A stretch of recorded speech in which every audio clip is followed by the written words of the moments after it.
All right, let me talk to y'all about what's quickly becoming one of the most fascinating quarterback situations in the entire NFL.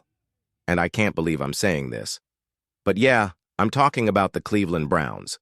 And specifically, I'm talking about Shedeur Sanders.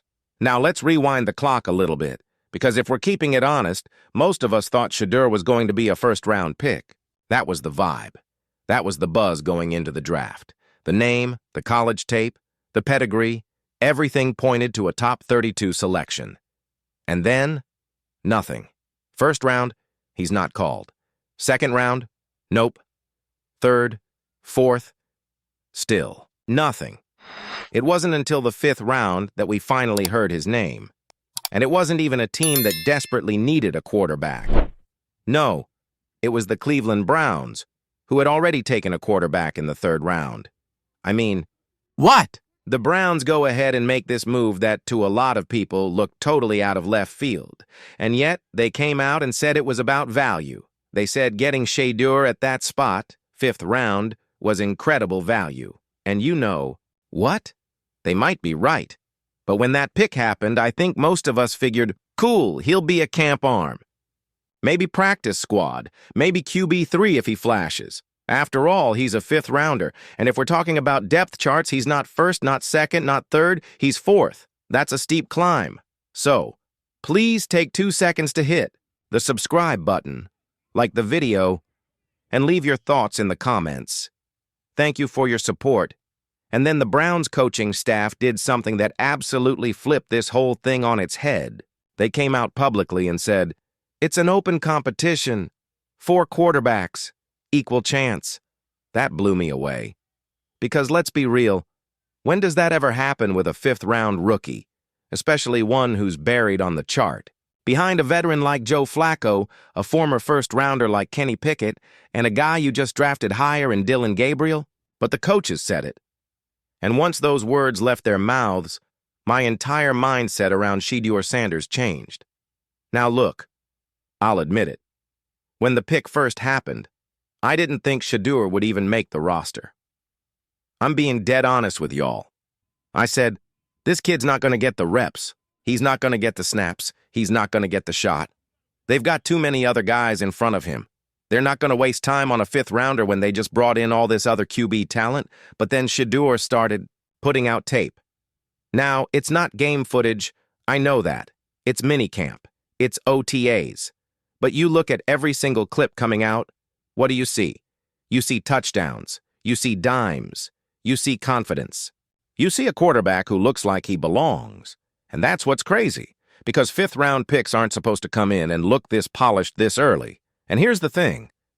If Shedeur goes out there in preseason and plays the way he's been playing in these practices, if he looks anything like the guy we saw lighted up at Colorado, then how do you not give him the keys? I mean, really, what are we waiting for? If he shows it, if he proves it, start him. Day one. Let the kid ride. Now, I know some of you are going to say, whoa, slow down. He hasn't even taken first-team reps yet. And that's true. That's fair. That's a real concern. He hasn't. And that's where I tap the brakes just a little. Because, yeah, maybe he's better off coming in off the bench. Maybe he needs to marinate a bit. But man, the upside, the juice he brings to this team, it's undeniable. And I'll say this too. Dillon Gabriel might have gone earlier, but if we're talking raw talent, it's not even close.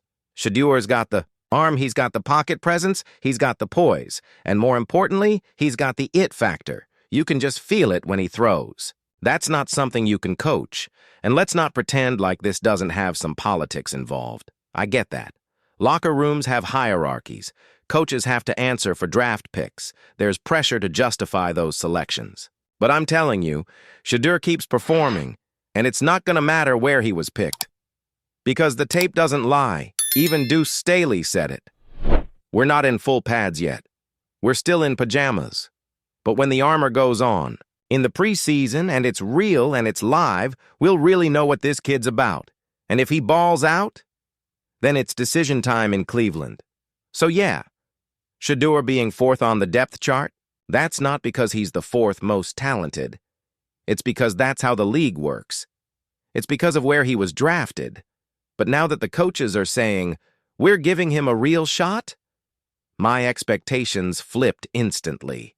Because if this really is an open competition and Shedeur's getting a fair fight, then I'm telling you, I think he's better than Dillon Gabriel.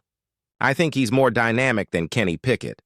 The only guy with a real edge on him is Joe Flacco, and that's purely based on experience. I mean, Flacco's been in this league 20 years. You can't fake that level of NFL knowledge. But how long can Shedeur make up for that gap with his raw athleticism, with his instincts, with just flat-out talent? And here's why. The whole NFL world is suddenly talking about the Browns. I can't remember the last time Cleveland was this hot a topic in June. We don't usually talk about the Browns unless we're talking about a meltdown or overpaying Deshaun Watson or wondering when Myles Garrett's finally gonna demand a trade. But now, it's all about this rookie quarterback, and he's not even a first-rounder. He's not even a starter, yet. And that's why I'm telling y'all, this ain't normal. You've got a fifth-round quarterback who's turning the entire national spotlight toward a team that hasn't been relevant for 2 decades. That tells you everything you need to know about the impact Shedeur's having. And if he keeps climbing, from 4th string to 3rd, then 2nd, I'm telling you, it's just a matter of time. Eventually, he's going to be the starter. Maybe not week 1, maybe not week 4, but it's coming. Because talent, like this, you can't keep it off the field forever. And at the end of the day, the Browns don't have time to waste. This isn't some powerhouse franchise that can afford to see what happens. This is a team trying to finally get it right. And Shedeur Sanders, he might just be the guy to do it. So let him cook. Let him compete. Let's see what happens. And if he earns it, don't hold him back. Let him take it. Because if you're really about winning and not about protecting egos or draft positions, then that's what you gotta do. The kid deserves his shot. Now listen, out of all the quarterbacks in that room during OTAs, Shedeur is the only one who hasn't taken a single first-team rep. Not one. And that's not something I'm just making up. You can go back and look at it. Everyone else, they've had their shot with the ones. But Shedeur? Nada. And my question is simple. Why? Why is it that they keep acting like this is some open competition, but the reps don't reflect that?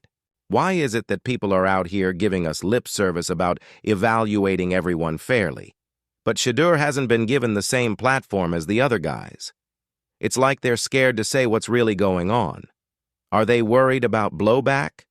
Are they worried that if they come out and admit Shedeur isn't getting those reps, fans are gonna riot? Is it some weird attempt to manage expectations or protect egos? Because let's be real, there's a whole lot of smoke and mirrors going on. And it feels like folks are playing games. I don't get it. And I've been sitting here thinking, why can't anyone just keep it real about Shedeur Sanders? Like, if this is an open QB battle, then open it up. Don't tell me one thing and show me another. If Dillon Gabriel's getting first-team reps in OTAs, then Shedeur should be in there too. If it's a fair fight, then fight fair. But don't insult our intelligence. Don't tell the fans, oh, Shedeur's doing great, and then keep him running exclusively with the 2s and 3s. That's not keeping it real. So, please take 2 seconds to hit the subscribe button, like the video, and leave your thoughts in the comments. Thank you for your support. And honestly, it feels like déjà vu. I had this same feeling during the draft. All that talk leading up to it, all the chatter, teams saying, Shedeur's a high-character guy, polished, poised, a leader, did everything right in the process. All that. But then when the draft actually happened, crickets. Nobody pulled the trigger. So you needed a backup quarterback. Cooper Rush went to Baltimore. You knew that. And still, you passed on Shedeur, even in the 3rd round. And Mike Tomlin, you needed a quarterback, not just a clipboard holder. And you drafted Will Howard in the 6th round instead? Bro, Shedeur was right there 1 round earlier. If you truly believed he was a 1st or 2nd round talent like some folks were claiming behind closed doors, then that was the steal of the draft. So what happened? That's what makes this whole thing so frustrating to me. It's not just about what's being said, it's about what's not being done. If you believe in the kid, give him the same opportunities. I don't want to hear that he's a leader off the field if you won't even give him a real shot on the field. That's where it counts. Now, I understand the draft process is one thing and OTAs are another. I get that. During the draft, you're still judging players off tape. You're watching film, you're comparing college stats, body language, combined numbers. It's all projections. And college tape? Man, college tape can make almost anybody look good. I've seen guys who looked like the next Aaron Rodgers on Saturdays who couldn't make a throw on Sunday. But this is different. Now we're all in the same building. You've got Shedeur in the same meeting rooms as Kenny Pickett, same practice field as Dylan Gabriel, same facility as Joe Flacco. We're not guessing anymore. We're watching it happen in real time. I'm watching how Shedeur throws. I'm watching his mechanics, his footwork, how fast he processes the playbook.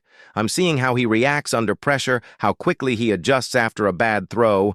I'm watching him lead the guys, talk in the huddle, make checks at the line. I see that stuff. And if I see it, the coaches see it too, and that's why I keep going back to this point. If it's really open competition, let's stop pretending. Let Shedeur get first-team reps. I don't care if it's just one series. Here and there, he needs those reps to prove himself. And I know some people will say, oh, it's early, or he's just a rookie. Yeah, I've heard that. But let me remind y'all, training camp comes fast. So if Shedeur ain't getting real work now, when exactly is it supposed to happen? August? September? That's too late. You blink and the roster's already set. And let's be clear about something else. Most of these rosters, they're not wide open. Teams say there's competition, but I've talked to coaches. Out of the 53 spots, like 39 to 42 are already spoken for before camp even starts. There's only 11 to 14 guys actually fighting for their lives out there. The rest is all optics. So if Shedeur is going to make a move, it has to start now. I need to see him getting at least some second-team work when camp opens. I can't be sitting here in the middle of August still wondering why he hasn't gotten a look. Now, to be fair, yes, in OTAs, they do want the rookies to take it slow, learn the system, get the playbook down. That's why they're usually with the backups. Even the big-name rookies. Cam Ward, same thing. He was rotating in with the backups too, even though he's a high pick. That's standard. But what separates the real contenders is what happens after that. You go through OTAs, and then you start to see guys move up. Oh, wow, they bumped him to the twos. He's getting more snaps now. That's when you know they're evaluating seriously. And I'll say this, Shedeur isn't just some developmental guy. This ain't just some fifth-round pick with no expectations. We're not talking about a guy just trying to sneak on the practice squad. We're talking about a guy who could genuinely be better than some of the dudes ahead of him. And I don't say that lightly. This isn't just some underdog story. This is a guy who walked into the room and immediately looked like he belonged. He's got composure. He's got the leadership. He's got the arm. He's already earned the respect of guys who've been in the league for years. So my only fear is this. They won't actually give him the opportunity. Not because he doesn't deserve it, not because he's not ready, but because politics and perception are still running the show. And if that's the case, then that's not fair to him. Anyway, I'll leave it at that for now. But trust me, I'll be watching when camp starts. Because if Shedeur gets the real reps, the real chance to shine, I think we're all going to be surprised by what happens. Thanks for watching, y'all. Hit that subscribe button if you're riding with me on this one and drop a comment below. Do you think Shedeur should be getting first-team reps? Or are you buying what the coaches are selling right now? Let me know. I'll see y'all next time.